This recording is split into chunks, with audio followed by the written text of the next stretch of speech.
What's up, guys? Welcome back to my channel. My name is Emma if you're new here, and I love to talk about all things Peloton cycling and fitness. So be sure to subscribe if you haven't already. I post every single Sunday. In today's video, I figured I would talk about why I'm returning my Oura Ring that I have recently purchased. If you've watched my last couple of videos, you might have noticed that I've been wearing it pretty frequently, and I feel like I did an ample amount of research before I bought the Oura Ring. Like, it wasn't just a impulse purchase or something random to buy. And I was kind of let down with what data it gave me. So I figured I'd give my opinion on it, why I got one, what I liked about it, what I didn't like about it, and ultimately why I'm returning it. So to start things off, I got the Oura Ring Gen 3 Horizon in size 8.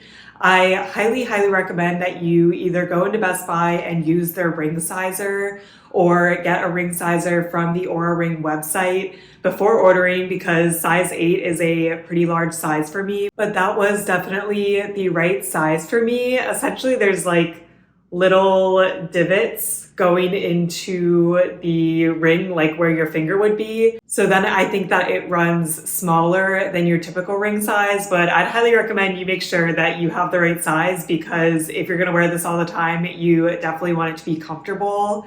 I got it in silver because I knew I was planning to wear it on my left hand. It is recommended that you wear it on your non-dominant hand so there's not as much like contact with things.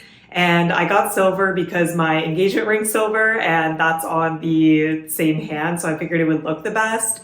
And also there's quite a markup for gold. There's about $150 price difference, so that also swayed me. But I do think silver was the right color for me. I was not unhappy with like the look of the product at all. And they have two different kinds. I got the Horizon, which is, you know, the completely around shape, but they also have one that sits flat at the bottom of the ring, kind of keeps it in place better. But I like the look of the round. So overall, I did like the look of this, which will kind of get me into the reasons of why I bought the ring.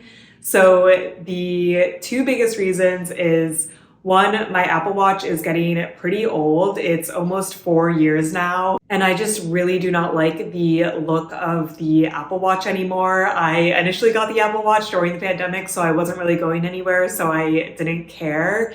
And it is an amazing fitness tracker. It's also awesome to film videos because I can see my camera on my watch. So it's very high utilization for me, but I just really have started to hate the look when I'm going out, trying to look cute, trying to wear nice jewelry, and then I have this Apple Watch. I know you can get different bands to try to like spruce it up, but at the end of the day, I think like there's not much you can do. And also, since I definitely want to wear it when I work out every day, I would like constantly have to be switching out bands, which is annoying. So because my Apple Watch is getting old, the battery life is also going. I never wear my Apple Watch at night, but I used to be able to, you know, put it on in the morning when I wake up, maybe around 6 a.m., and then wear it to 7 or 8 p.m. Usually when I changed in my pajamas at night, I take off my watch. And I would have no problem with battery life. But in the past couple of months, I've definitely had issues where it's just not holding a charge throughout the day, which is really annoying because sometimes I cannot charge my watch if I'm, you know, going into work and I'm going somewhere after work. It's just very impractical to have a watch that does not last, you know, at least 12 hours. But it is old, and the battery life was definitely better when I first got it. And there's also been a lot more generations of Apple Watches since I've gotten this one. So I don't think that that's like a huge concern if you're considering like the Oura Ring versus the Apple Watch. But I figured I wanted an Oura Ring. It looked a lot more sleek. I could kind of wear it out a little bit more. And I was also very intrigued by all of the metrics that you got with the Oura Ring, specifically the Readiness Score and the Sleep Score.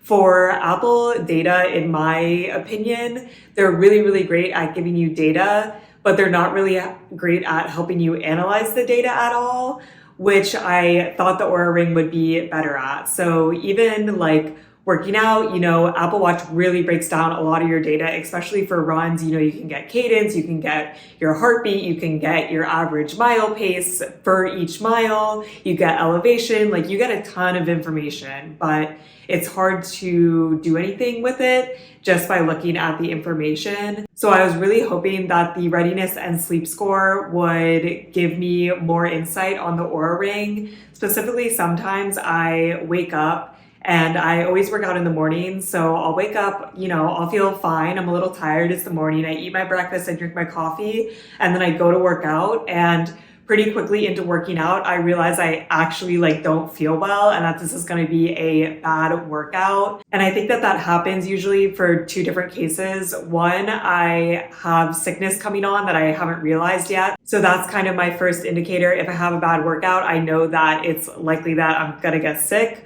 Or two, I've been overextending myself in the past couple of days and didn't really realize it and need to take it easier. I thought that these two things would be the perfect thing for Oura Ring to catch and preemptively tell me, and then I could preemptively do an easier workout and just have a better workout schedule. So that is one of the main reasons I got it. The other was that I really was convinced that I did not sleep well. I've always been a light sleeper. Recently, I've been able to fall asleep pretty quickly, but I just feel like I wake up a lot during the night. I thought that I would find some more insights there, but we will get into it. So that's kind of why I got the Oura Ring. Now I'm going to talk about the things I like about it, because there actually are quite a few things. The first thing I like about it is the sleekness, which I've already touched on a little bit, but I do think that it looks pretty good. Definitely a lot better than the Apple Watch. It is bulky and it took me a couple of days to get used to it, but now that I've been wearing it for almost a month, I do feel like it looks fine, it looks good, it definitely looks a lot better than the Apple Watch. So really no complaints there. The second thing is the battery life is incredible. I think it's advertised to last up to 7 days. I don't know if it is that long of a battery life, but it is at least 4 to 5 days, to the point where I don't even have to think about it. I just wait until I get a notification from the app to charge my Oura Ring. It charges very fast, and besides that, I wear it pretty much all the time. So I think that it gets really good data compared to the Apple Watch that I wasn't wearing at night because it needed to charge, and I also couldn't always wear it throughout the day. I do feel like the Oura Ring collected a lot more good information for me just because I could wear it a lot more. I also think it's a lot more comfortable than the Apple Watch, specifically when I'm sleeping. I have tried to wear the Apple Watch to sleep a couple of times, but first it's annoying because then you have to find some other time to charge it. And second, I am a light sleeper and I felt like I could really feel the Apple Watch on my arm compared to the Oura Ring. I feel like it's a lot more comfortable and easier to sleep with. Another thing I like about the Oura Ring is the UI. I feel like it's a pretty sleek UI. It's very easy to find the information you want, especially compared to the Apple Watch. I feel like sometimes, there's Apple Health, there's Apple Fitness, and I'm bouncing between apps, going in different categories. It's not always easy to find the data I want. And I feel like Oura Ring organizes it well, easy to visualize, easy to understand for the most part. I also like that it shows trends over time, which the Apple Watch also shows, but the trends over time that the Oura Ring shows is readiness, sleep, activity score, which I feel like are a little more easy to digest versus Apple Watch is VO2 max over time. And it's okay, what does that mean? So I feel like the trends over time on the Oura Ring would be more interesting, especially as you wear it longer and you could see seasonal changes could be really interesting. It also has a pretty decent integration with the Apple Watch. I had always planned to continue to wear my Apple Watch while working out. Even before I bought the Oura Ring, the research was pretty clear that the Oura Ring is not that great of an activity tracker at the end of the day, and that the Apple Watch is leading in tracking your workout, giving that real-time data. Obviously, the Oura Ring doesn't have a screen while the Apple Watch does, so you can just see a lot more real-time data with the Apple Watch. Also, you basically cannot wear the ring while weightlifting, which is a lot of my working out because you're going to be hitting the ring on the dumbbells. So the the plan was always to wear the Apple Watch, and I feel like the Oura Ring imports the Apple Watch data seamlessly. It, counts towards your calorie tracking. It's factored into your activity score, your readiness score. It has a very flawless integration there. So if you want to get both, or you already have the Apple Watch and you're looking to add the Oura Ring, I do think they integrate well together. And then finally, the last thing I liked, which I actually didn't think I'd really care about until I got it and started measuring it,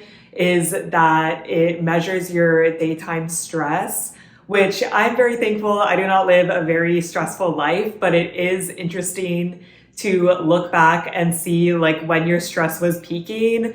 And in my opinion, it is pretty accurate. Like I can tell like, at 3 p.m. I was at the grocery store checkout and like something was going wrong. I could see my like stress peak, which is really interesting. And if you are trying to manage stress, I could see that being really interesting. So now that I've gone over the things that I do like on the Oura Ring, I'm going to talk about the things that I don't like so much. And there's really only a couple things, but they are kind of big things. So the biggest thing is I do not think that it gives me actionable feedback, which was one of the biggest reasons why I bought the Oura Ring. I'm going to focus on two different categories. The first one being sleep.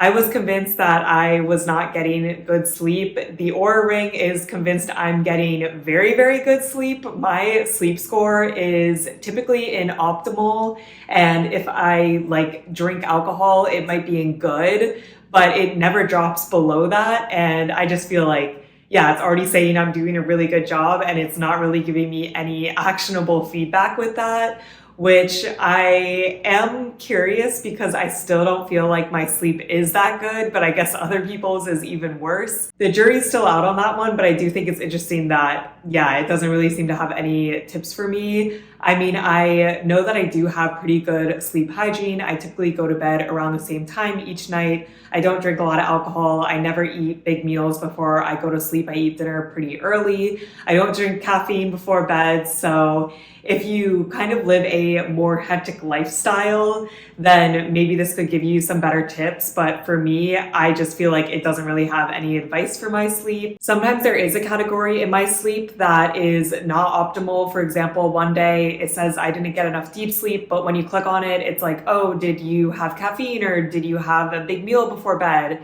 And the answer is no. And then there's no more actionable work to be done there. I think sometimes you just don't have a good night's sleep, and that's totally okay as long as it's not a pattern. But I just feel like at the end of the day, I wasn't getting any actionable information out of the sleep score. And kind of linking to that, the readiness score is really linked to your sleep score. If you don't sleep well, you're not going to have a good readiness score. Another big thing that I find factors into the readiness score the most is your resting heart rate. My resting heart rate is very, very low, and the only time that I can tell when it spikes is if I drink alcohol the night before. So I already know if I'm drinking alcohol that I am not going to be as ready to go the next day. So I don't really need a ring to tell me that. I already know that, alcohol is not ideal. Kind of likewise, if I'm having just a late night out, if I'm getting dinner with a friend and, I get back a little bit later, that also impacts my sleep and readiness score. But I don't necessarily think that those are bad things. And Oura Ring kind of agrees with it. Basically, they're just we're going for trends, not individual nights. But at the end of the day, I feel like the only actionable feedback that I get for my readiness and sleep score is to basically not have a social life. If I have a ton of time to unwind, if I eat a early dinner, if I don't drink any alcohol, if I'm not excited at all before going to bed, then I will have a very high sleep score, very high readiness score. I also feel like the readiness score does not factor in how hard of a workout I had the previous day. I think part of that is because I do a lot of weightlifting, which might not have the highest calorie count, but it could still be a really hard workout. I could be sore the next day. And I feel like the Oura Ring cannot sense that. So sometimes if your readiness score is really low or really high, it'll up or down your recommended calories. You pick a baseline and then it'll, raise it a little bit or lower it a little bit. But first, it does not do that a lot for me. I think mostly because my readiness score is fairly good. And second, I don't feel like it can factor in when I'm actually tired. Like it doesn't know because I'm sore from my workout the day before and it has no way to sense that. So overall, I was very let down that I did not have a lot of actionable things to do. And that was like the main reason why I wanted to get this ring. The other thing that I don't like about the Oura Ring, which this kind of goes both ways with the Apple Watch / just made me realize like how kind of focused I was on trackers when they're just guesses, is that when the Oura Ring imports data from Apple Watch or the Apple Watch imports data from the Oura Ring, they interpret the same body data differently, which I guess are their algorithms, but then it's like, okay, which one do I trust more? For example, I only wear my Oura Ring to sleep, so then Apple imports the sleep data from the Oura Ring, and Apple says I sleep like 30 minutes longer than the Oura Ring says I sleep. So I feel like it's just kind of random data. When Oura Ring imports my workout data from my Apple Watch, it says that I burned more calories than my Apple Watch says, but again, that's just their algorithm. And then finally, this is kind of just something that I've noticed in passing. I don't have proof because I don't wear the Apple Watch, while I also wear the Oura Ring to do my day-to-day things, is that I think the Oura Ring undercounts calories versus the Apple Watch for just like around the house activities or like walking outside, something that's not a workout, but it's just kind of like passive calorie burning. The Oura Ring seems to be lower. For example, when I wear the Apple Watch, I typically burn around 600 calories a day with my workout and just like moving around for active calories, but the Oura Ring seems to say that I burn closer to 400 to 500, which at the end of the day is not a big deal. I don't track calories or do any kind of like weight management with calories in, calories out. But I think it just proved to me that these numbers are just kind of random and shows me that I can just, live without a tracker and I'll survive without that data. For those two reasons, I just feel like keeping the Oura Ring is not worth it for me. So the other thing with the Oura Ring is you do have to pay, I think, $6 a month to be able to access the data. Otherwise, they pretty much brick your Oura Ring. Like it still collects all the data, but then every day you just get your readiness and your sleep score, and I think maybe your activity score. And I feel like for $7 a month, I would want more actionable data. So at the end of the day, I just feel like it's not worth it for me to keep it and, pay $70 a year to get this data that first off, I question the accuracy, and second off, like doesn't actually have any kind of impact on my life.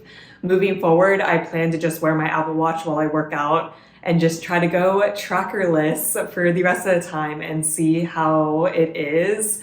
I feel like I got so addicted to getting all of my data every single day through the Apple Watch, but it's just not something that I really need in my life. And I realized that by wearing the Oura Ring. Also, at the end of the day, I would never give up my Apple Watch for the Oura Ring. The Apple Watch is definitely superior in activity tracking if you're doing a hard workout and you want to measure that information. Just in terms of even solid data, not only like calorie information, but real-time heart rate, real-time distance, things like that you just can't get with the Oura Ring. So those were all my thoughts. I'm very surprised because I did a lot of research before I bought it, and I really thought that I was going to love it and it was going to replace the Apple Watch. I always knew I was going to wear the Apple Watch for working out, but I am surprised at how much actionable feedback I did not get from the Oura Ring. Like I thought this was going to be very, very life-changing. I do want to comment, there is one other big thing that people use the Oura Ring for, which is, fertility tracking, birth control. Essentially, it takes your temperature every single night, which then you can use for that kind of stuff. But I currently have no use for that, so I pretty much just ignore the data. Like it doesn't help me in any meaningful way. But that's why I just didn't talk about that at all in my likes or dislikes, because it's not useful to me. So those are all my thoughts. Let me know if you have an Oura Ring, if you have an Apple Watch, if you have any other tracker. I am kind of on the market for a new one, although I will wear this Apple Watch to death. I just think that death might be kind of close here. That is it for this video. I hope you guys are staying safe, having an awesome week, and I'll see you in my next video. Bye.